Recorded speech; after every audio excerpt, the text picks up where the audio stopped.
بسم اللہ الرحمن الرحیم۔ عزیز طلباء، آج ہم سرمایہ اردو 12ویں جماعت کی اردو کی کتاب سے مولانا ظفر علی خاں کے عنوان سے لکھے گئے ایک خاکے کا مطالعہ کریں گے۔ مولانا ظفر علی خاں کے حوالے سے یہ خاکہ اردو کے مایہ ناز ادیب چراغ حسن حسرت نے لکھا تھا۔ اس خاکے میں چراغ حسن حسرت نے مولانا ظفر علی خاں کی ذات و صفات کے حوالے سے چند اہم باتیں بیان کی ہیں اور مختصر طور پر مولانا ظفر علی خاں کی زندگی کا اور ان کے اخلاق و کردار کا نقشہ کھینچا ہے۔ یہ خاکہ جو ہے چراغ حسن حسرت کی کتاب مردم دیدہ سے لیا گیا ہے، تو بلا تاخیر اس کی ریڈنگ شروع کرتے ہیں۔ مولانا ظفر علی خاں اب سے کوئی 10 سال ادھر کا ذکر ہے کہ میں اخبار نئی دنیا کے دفتر میں بیٹھا کام کر رہا تھا۔ اتنے میں کسی نے آ کے کہا کہ جمیندار صاحب آئے ہیں۔ میں لنگی باندھے بیٹھا تھا، سر کے بال پریشان، داڑھی کئی دن کی بڑھی ہوئی۔ جمیندار کا نام سنتے ہی ہڑبڑا کے اٹھا، پوچھا کون جمیندار صاحب؟ وہ بیچارہ کچھ کہنے نہ پایا تھا کہ مولانا شائق احمد عثمانی آئے اور کہنے لگے، بھائی مولانا ظفر علی خاں آئے ہیں۔ چچا صدیق انصاری نے جو اپنے گدیلے پر بیٹھے پانوں کی جگالی فرما رہے تھے، انگڑائی لی اور نیم باز آنکھوں سے ادھر ادھر دیکھ کر ایک اور گلوری کلے میں دبا لی۔ ان دنوں نئی دنیا کا دفتر چونا گلی میں ہوا کرتا تھا۔ سڑک کے کنارے ایک چھوٹا سا مکان تھا۔ باہر ایک طرف عصر جدید پریس، دوسری طرف حکیم غلام مصطفیٰ کا مکتب۔ دروازے سے اندر گھسو تو داہنی طرف نئی دنیا آباد تھی اور بائیں طرف مولانا شائق احمد عثمانی نے پرانی دنیا بسا رکھی تھی، یعنی اپنے اہل و عیال اور عربی کی بھاری بھرکم کتابوں سمیت رہتے تھے۔ میں اس نئی دنیا کا کولمبس تھا اور مقالہ افتتاحیہ کے جہاز کے ساتھ ساتھ فقہات کی کشتی بھی چلاتا تھا۔ افسوس کہ یہ محفل سال بھر کے اندر اندر برہم ہو گئی۔ نہ نئی دنیا رہی، نہ پرانی دنیا، رہے نام اللہ کا۔ تھوڑی دیر میں مولانا ظفر علی خاں کھٹ کھٹ کرتے تشریف لائے۔ میں نے انہیں اس سے پہلے نہیں دیکھا تھا۔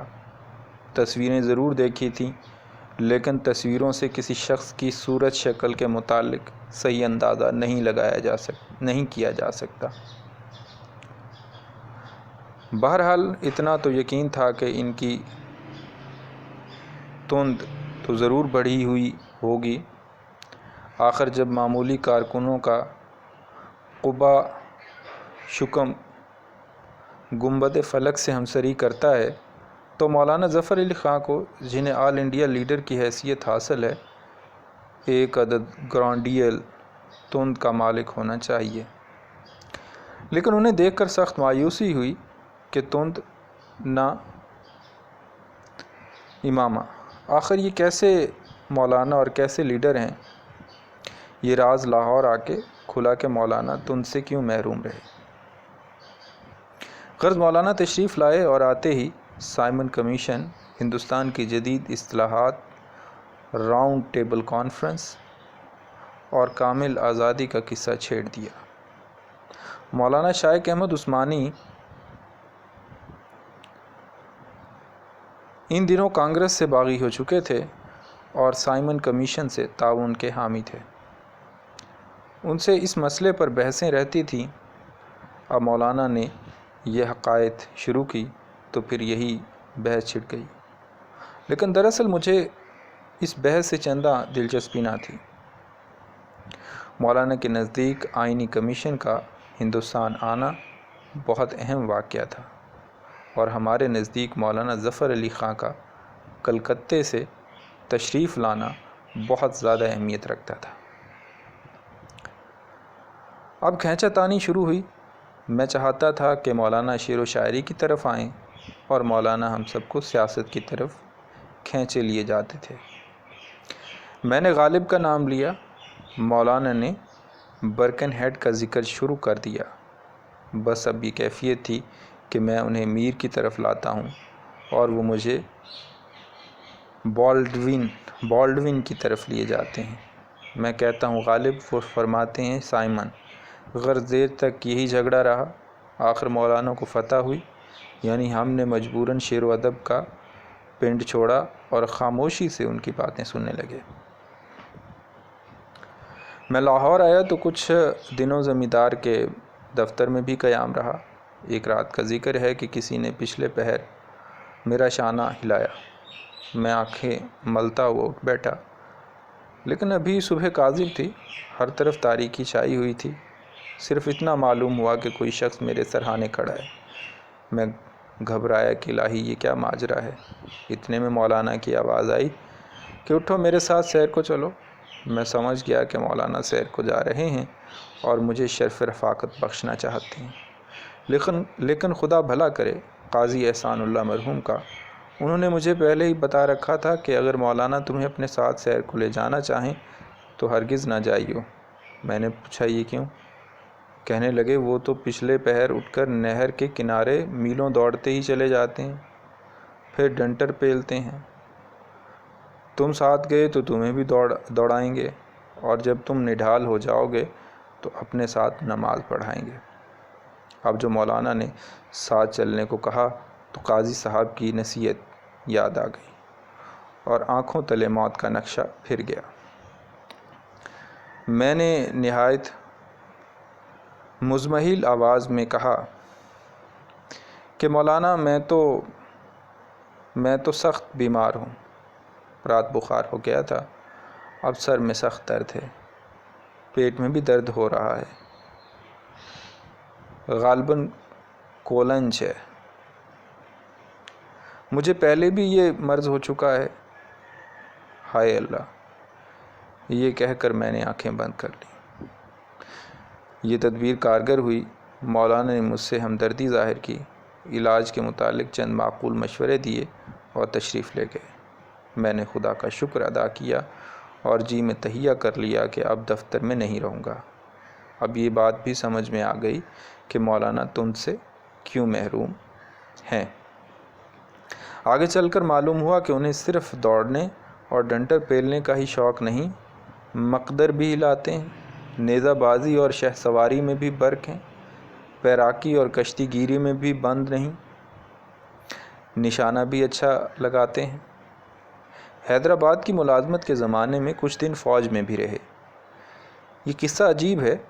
سپاہی نیزہ بازی کے کرتب دکھا رہے تھے، ان کی بھی طبیعت لہرائی، گھوڑے پر سوار ہو کے نیزہ تانا اور آن کی آن میں میخ اکھیڑ لی۔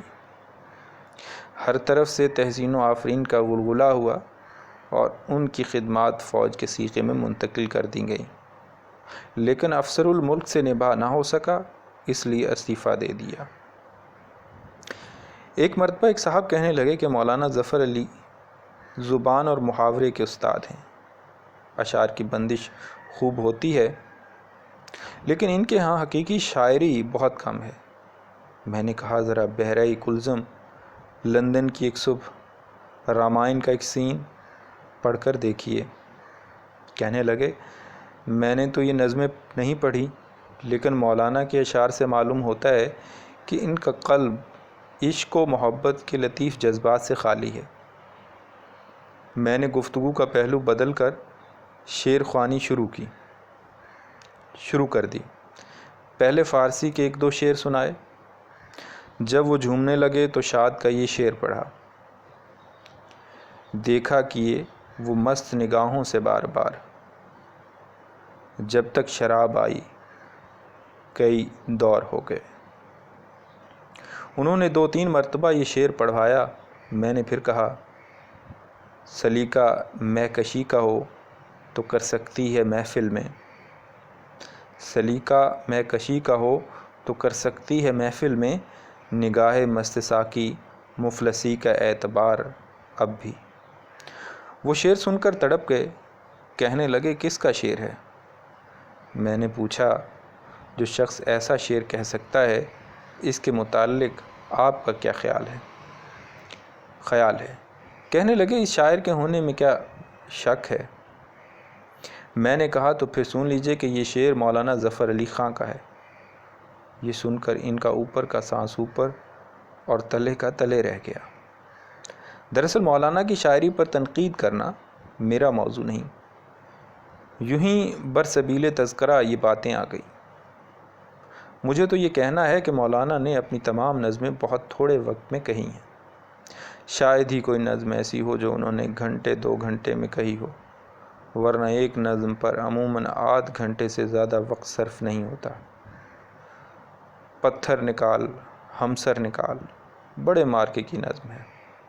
17 شعر ہیں جو گھنٹے بھر میں لکھے گئے ہیں۔ اس کا آخری شعر مجھے نہیں بھولتا: تو غزل خوانی پہ آ جائے تو ہے خواجوئے وقت، زلف عنبر بار سے قزدم بکھیر ازدر نکال۔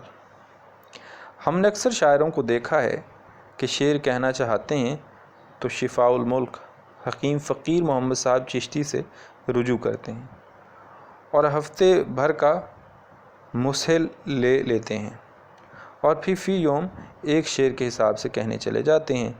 یہ نہیں کرتے تو بیوی کو پیٹتے ہیں یا اس سے پٹتے ہیں، بچوں کو جھڑکتے ہیں، ذرا گھر میں شور ہوا اور وہ سر کے بال نوچنے لگے، ہائے عنقائے مضمون دام میں آ کے چلا گیا، ہائے عنقائے مضمون دام میں آ کے چلا گیا، کم بختو ملونو تمہارے شور نے اسے اڑا دیا۔ مولانا ظفر علی خاں کا یہ حال نہیں۔ جس طرح ہم اور آپ نثر لکھتے ہیں اسی طرح وہ شعر کہتے چلے جاتے ہیں۔ مولانا جب تک دفتر میں رہتے تھے بڑی چہل پہل رہتی تھی۔ نظم لکھی اور پکار کے کہا کہ بلاؤ قاضی کو، بلاؤ اختر کو، کہاں ہے زاہدی، کہاں ہے حسرت۔ سب جمع ہوئے اور مولانا نے نظم پڑھ کے سنائی اور پھر انہیں نت نئی تجویزیں سوچتی رہتی تھی جو 2-3 دن کے چرچے میں غائب غلہ ہو جاتی تھیں۔ ہم میں سے کوئی اچھا شعر کہتا یا کوئی اچھا مضمون لکھتا تو تعریف کر کے دل بڑھاتے اور انعام بھی دیتے۔ ایک مرتبہ راکم نے فقہات لکھے، بہت خوش ہوئے، بٹوا نکال کے دے دیا اور کہنے لگے اس میں جو کچھ ہے لے لو۔ لیکن اکثر لوگ پھر بھی دعائیں مانگتے رہتے تھے کہ اللہ کرے مولانا کہیں دور چلے جائیں، اور عموماً یہ دعائیں قبول ہی ہوتی تھیں۔ اصل میں مولانا کو اخبار کی زبان اور کتابت کی صحت کا بڑا خیال رہتا تھا۔ قاتموں کی جان الگ آفت میں، ایڈیٹر الگ مصیبت میں مبتلا۔ جب تک مولانا دفتر میں ہیں غل گپاڑا مچا ہوا ہے، غل گپاڑا مچا ہوا ہے۔ جو ہی کاپی پر نظر پڑی شور مچ گیا، ارے یہ کیا کیا، یہ عبارت تو بالکل محمل ہے، اس مراسلے کی تصحیح نہیں ہوئی، یوں ہی کاتب کو دے دیا گیا ہے، اس مراسلے کی تصحیح نہیں ہوئی، یوں ہی کاتب کو دے دیا گیا ہے، خبروں کی عبارت چست نہیں، کتابت کی غلطیاں تو دیکھو، ایک کالم میں 50 غلطیاں، اور کتابت کیسی عجیب ہوئی ہے، کوئی دائرہ بھی تو صحیح نہیں۔ غضب خدا کا، قرآن کی آیت غلط لکھ دی، اتنا خیال نہ آیا کہ کلام الہی ہے، ستیہ ناس کر دیا اخبار کا۔ ان تمام کاپیوں کو جلا دو، از سر نو اخبار مرتب نہیں ہو سکتا، اعلان کر دو کہ کل اخبار نہیں نکلے گا۔ بلاؤ اختر کو، اختر کہاں ہے قاضی بند کر دو جی اخبار کو، بند کر دو، میں یوں اخبار نہیں نکالنا چاہتا۔ مردم دیدہ چراغ حسن حسرت، والسلام۔